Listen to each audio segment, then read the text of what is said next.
You know, this is another portion of our Restore Our Roads campaign.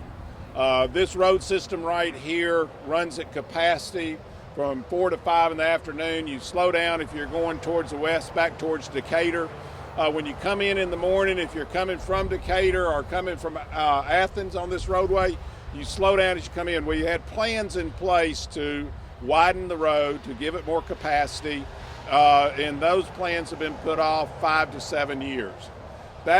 Putting that plan off 5 to 7 years means it's 7 to 10 years before we actually ride on those roads because of construction time and lead time. And that's one of the things that we're trying to address in our overall look at our transportation system. To the west, we have I-65. To the north, we're talking about a northern bypass.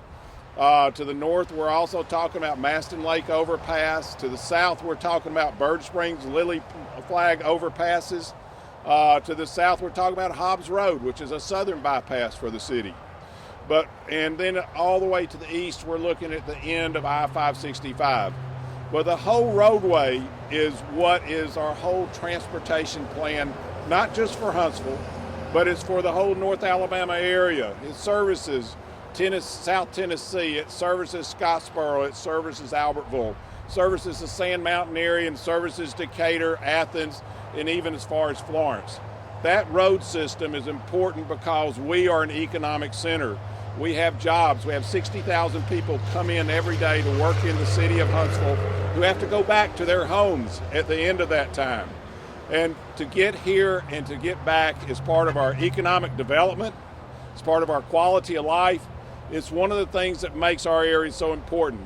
That's the reason that we're putting the emphasis on the roads. And this is not something that is just indigenous to Huntsville. Ingress, egress is very important. And for a lot of reasons, for economic development, companies want to know that they'll be able to get in and out of Huntsville at ease. We've got to do some more proactive kinds of work, which is what we're talking about now.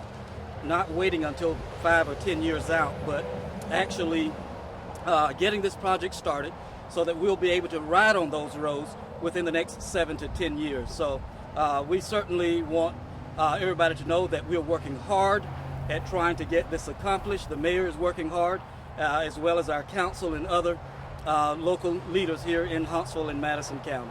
Thank you. There's been two sets of money that we've been talking about. A-TRIP funding has been in place, and A-TRIP funding is a $100 million road plan by the state of Alabama. A-TRIP funding affects road repaving, bridge rebuilding, and small collector roads. But it doesn't affect the major arterials that we're talking about here.